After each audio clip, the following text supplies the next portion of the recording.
नंदनवन में बहुत सारे तोते एक धान के खेत में दाना चुन रहे थे। दो मोटे तोते पेट भरने के बाद कोयल का गाना सुन रहे थे। अचानक उनकी नजर एक विशेष रंग के तोते पर पड़ गई। वो तोता लाल रंग का था और उसके पंख पर दूसरे रंग खूब जम रहे थे। दोनों मोटे तोते उसे देखकर आपस में बातें करने लगे। एक मोटा तोता, अरे वाह, ये तो पूरा हीरो है, इसके सामने तू तो जीरो है। दूसरा मोटा तोता बोला, अरे चपड़ गंजू, तू भी इसके सामने जीरो है। उसका अंदाज तो देख, उसकी परवाज तो देख, ऐसे उड़ता है जैसे सुंदर फूलों की क्यारी लहरा रही हो, बाहर खुद झूमते हुए बल खा रही हो। कुछ देर के बाद शेष होते भी उस विशिष्ट लाल तोते को देखकर आश्चर्य में पड़ गए। एक छोटा तो था, उसके पास पहुंच गया। क्या बात है लाल तोता, काश मैं भी तुम्हारे जैसा होता। कहाँ से आए हो प्यारे? लाल तोता बोला, मैं लाल बाग से आया हूँ, प्यारी खुशबू लाया हूँ। कहीं ऐसा तो नहीं कि तुम लाल बाग से लाल लाल होकर आए हो? सच कहूँ तो बड़े कमाल बन के आए हो। लाल तोता कुछ देर तक उनके बीच रहा और जब उसका पेट भर गया तब वो फुर्र से उड़ गया। उड़ते उड़ते जैसे ही वो आगे जा रहा था, जंगल में एक हिरनी का बच्चा अकेला झाड़ी में फंसा चिल्ला रहा था।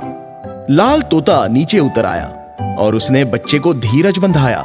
हिरन का बच्चा शांत होकर लाल तोते को देखने लगा।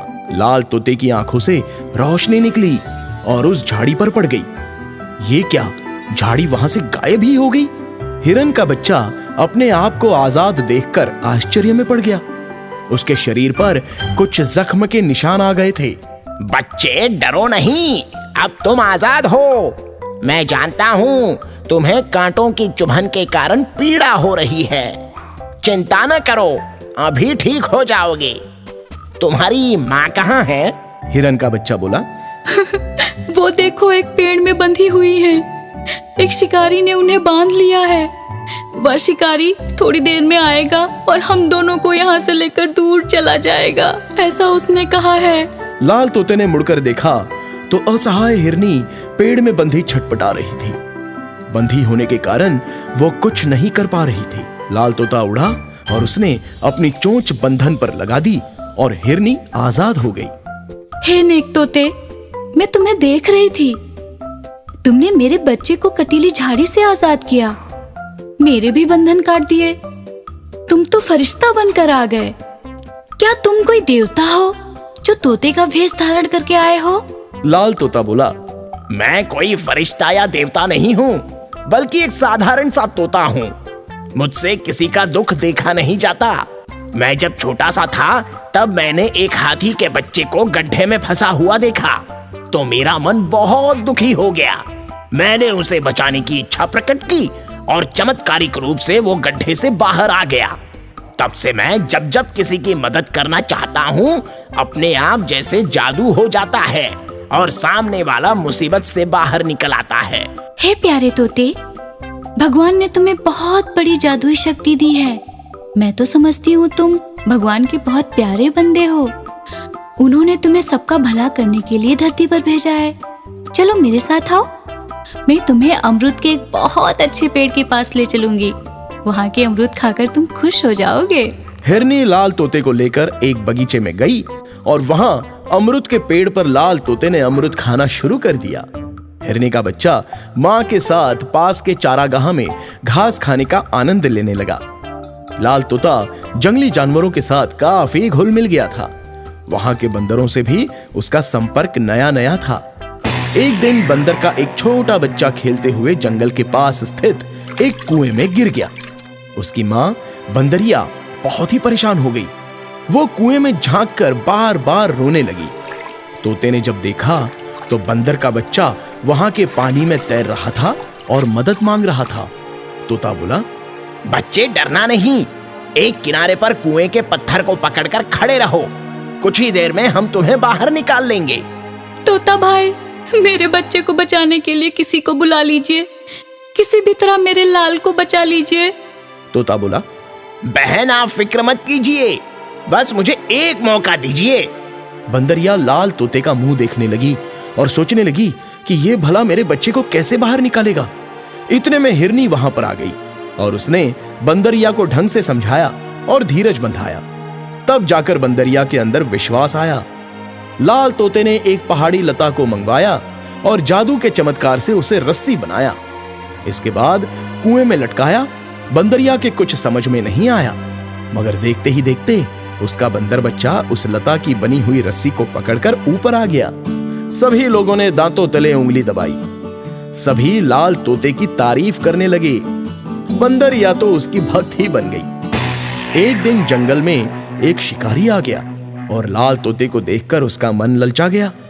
उसने उसे जाल में फंसा लिया और जंगल के कुछ जानवरों ने उसे देख लिया। शिकारी पिंजरे में लाल तोते को पकड़कर जैसे ही आगे बढ़ा, सामने बंदरों की बड़ी सेना आ गई। दूसरी तरफ हाथी चिंगाड़ कर आ गए। कई जानवरों ने शिकारी को घेर लिया। शिकारी के पसीने छूट गए।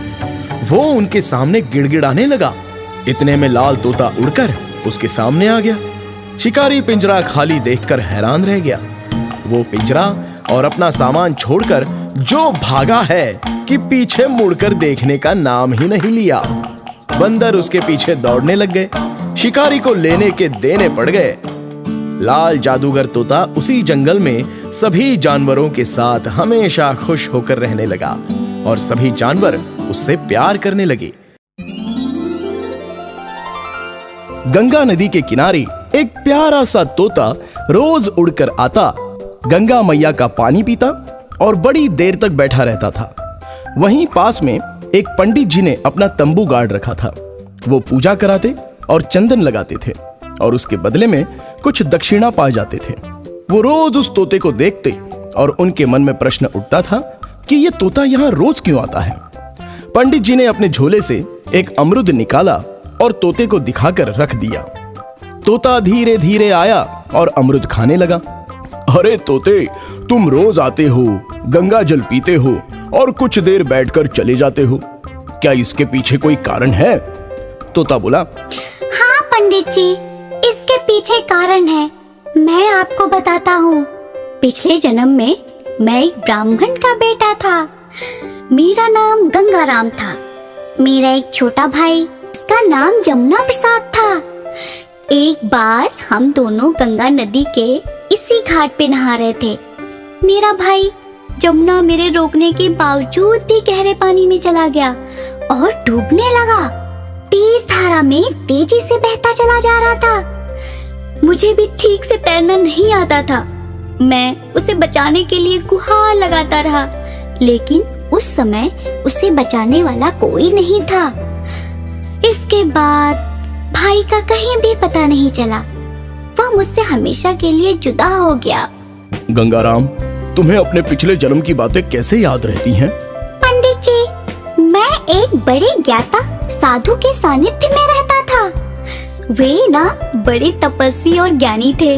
मैं उनके बगीचे में रहता और उनकी ज्ञान से भरी बातें सुनता। उनके साथ रहते रहते मैंने बहुत ज्ञान प्राप्त कर लिया।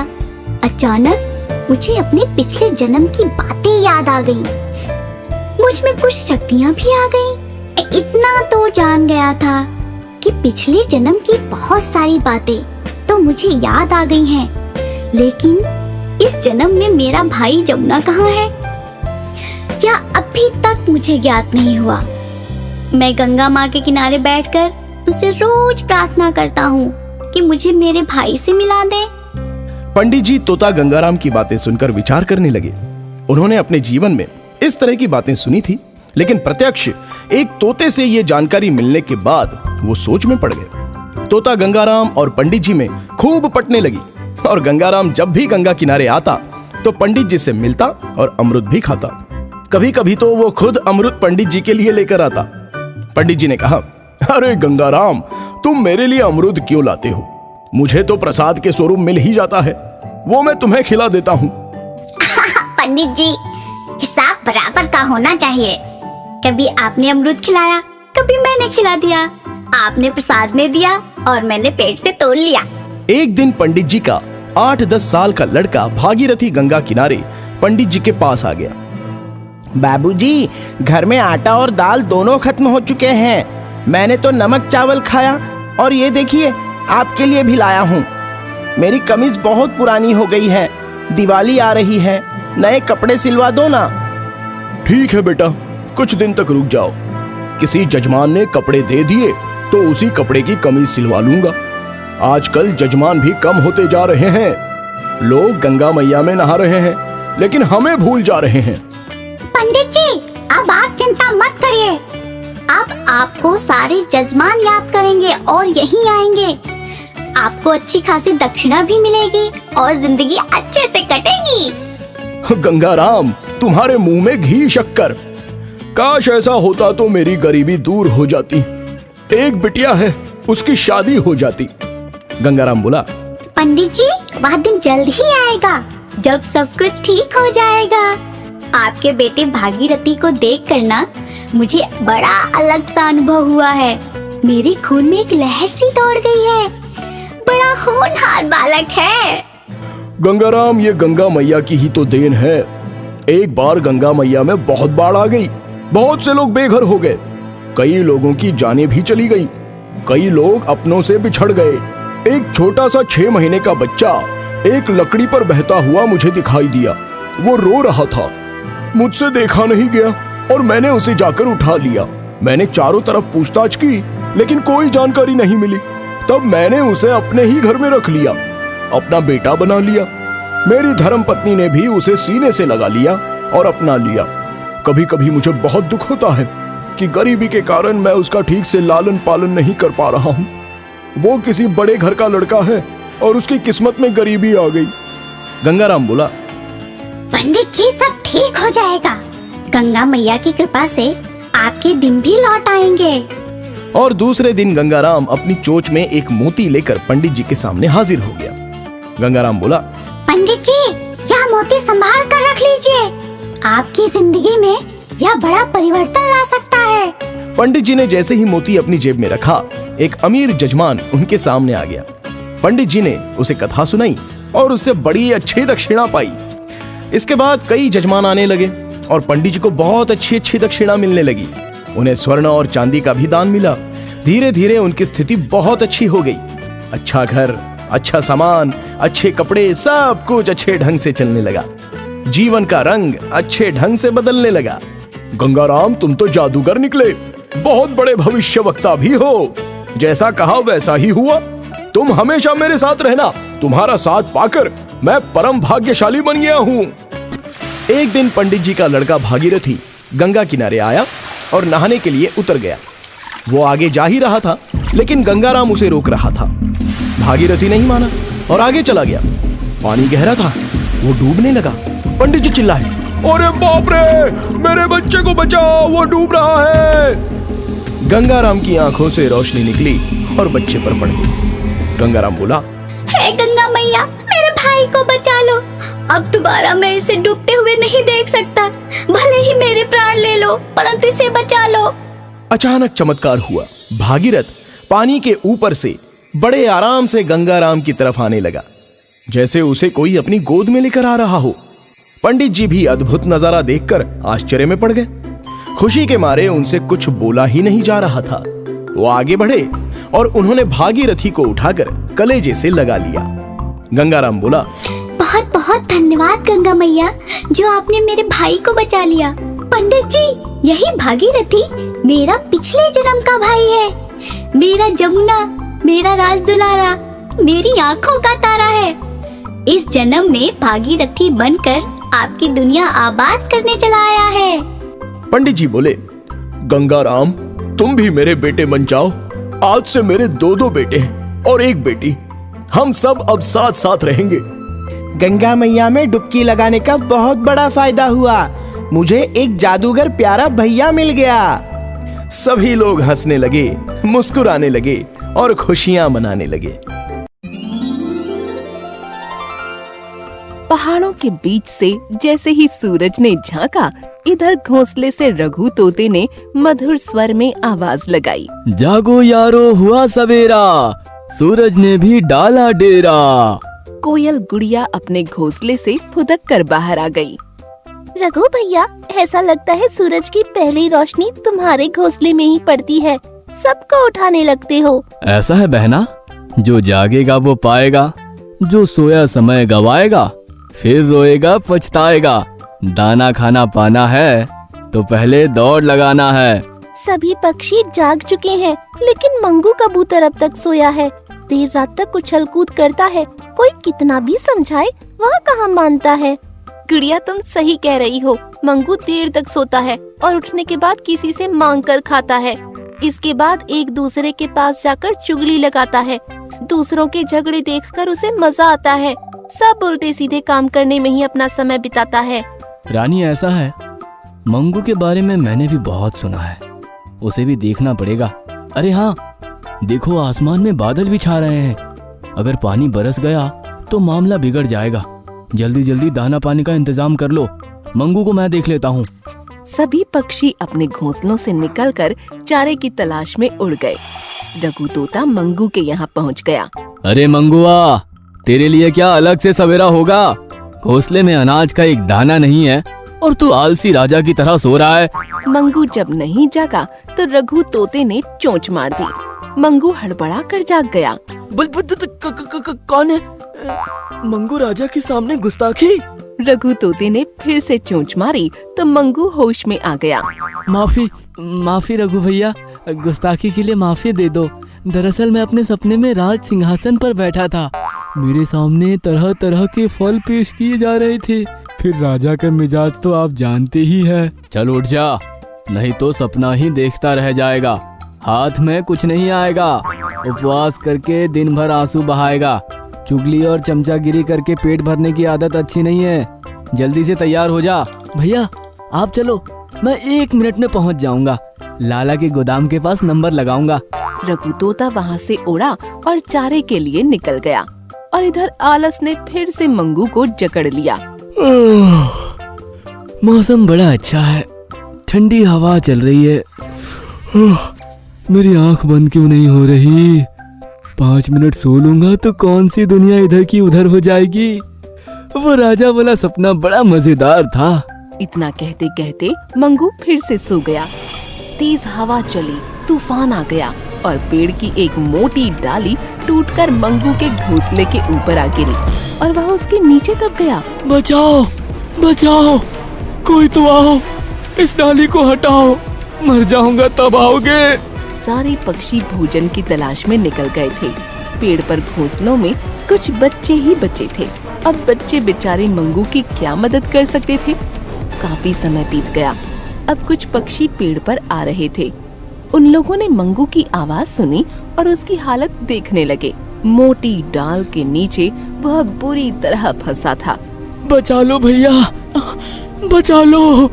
अरे मंगू, ये डाल हम नहीं हटा पाएंगे, हाथी ही हटा सकता है। यहाँ आसपास तो कोई हाथी भी नहीं रहता। तो क्या मंगू भैया ऐसे ही दबे पड़े रहेंगे? कोई तो रास्ता निकालो, भैया को बचा लो। सब पक्षी मंगू के बारे में ही बातें कर रहे थे कि रघु तोता आ गया। अरे क्या हुआ? इतनी भीड़ क्यों जमा हुई है? अरे रघु भैया, मंगू के घोंसले पर डाल गिर पड़ी है। वे नीचे दबे हुए हैं, उनका निकलना बड़ा मुश्किल है। अब आप ही कुछ उपाय करो तो बात बने। रघु मन में सोचने लगा और उसने कुछ मन में विचार करके चोंच से उस मोटी डाली को छू लिया और एक चमत्कार हुआ। डाली हवा में कुछ ऊपर उठ गई और मंगू लपक कर बाहर आ गया। वह घायल था। रघु भैया, आपने चोंच लगाई और मेरी जान बच गई। ये आपने कैसे किया? यही तो मैं भी सोच रहा हूँ। तू बहुत घायल हो गया है, मेरे पास आ जा। रघु ने मंगू को चोंच लगाई और मंगू खुशी से फुदकने लगा। भैया, मेरा दर्द तो ठीक हो गया। ये भी आपकी ही कृपा है मेरे भैया। अरे जादूगर हो आप। देखो मंगू, अब तुम ठीक हो गए हो। जाओ, अपने दाना पानी का इंतजाम करो। झूठ फरेब चुगली और चमचागिरी से दूर रहो। अरे भैया, आपकी आज्ञा सर आंखों पर। चुगली और चमचागिरी तो मुझे आती नहीं। हाँ, कभी कभी इधर की बात उधर कर लेता हूँ। कुछ प्रचार प्रसार तो होना चाहिए। जाकर दाना पानी का इंतजाम कर लेता हूँ।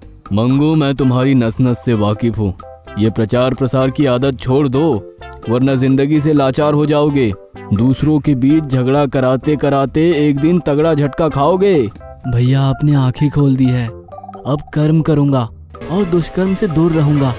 अरे भैया, वो देखो, कबूतर के 2 बच्चे नदी में गिरकर बहे जा रहे हैं। उन्हें बचाना होगा। मंगू झट से उड़ा और इसके पहले रघु तोता उन बच्चों के पास पहुंच गया। वह तेजी से नीचे गया और उसने दोनों बच्चों को चोंच से छुआ और वे पानी में इस तरह ऊपर आ गए जैसे जमीन पर चल रहे हों।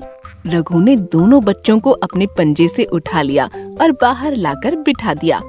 उन बच्चों की माँ कबूतर आ गई थी। रघु भैया, मेरे बच्चों को बचाने के लिए आपका बहुत बहुत शुक्रिया। यह दोनों उड़ने की जिद में पानी में गिर गए और बहते चले गए। दूसरे दिन रघु ने मंगू को सवेरे सवेरे दाना लेकर आते देखा तो उसने बहुत खुश होकर उसे शाबाशी दी। उसे उससे ज्यादा खुशी तब हुई जब मंगू दाने लेकर अपने पड़ोसी घोंसले में बुलबुल के बच्चों को खिलाने लगा। शाबाश मंगू, तुम ये बड़ा अच्छा काम कर रहे हो। मुझे विश्वास है तुम अब प्रचार प्रसार वाले इधर उधर के काम से दूर हो। हाँ भैया, मैंने आपकी बात गांठ बांध ली। सवेरे उठने, आलस का त्याग करने, अपना कर्म करने, सबकी मदद में बड़ा आनंद मिलता है। इतना व्यस्त रहता हूँ कि कोई बदमाशी करने का विचार भी दिमाग में नहीं आता। ये हुई ना बात मुन्ना, कर भला तो हो भला। देख रहा हूँ तुम्हारे चेहरे पर बड़ी अच्छी रौनक आई है। हाँ, जिसका जैसा भाव होता है उसे वैसा ही फल मिलता है और उसके चेहरे पर भी उसका प्रभाव दिखता है। इसी तरह हमेशा नेक राह पर चलते रहना। मंगू ने रघु भैया से विदा ली और थोड़ी देर बाद रघु ने देखा कि मंगू कोयल रानी के घोंसले की दुरुस्ती करवा रहा है। रघु को यह देखकर बड़ा आनंद हुआ।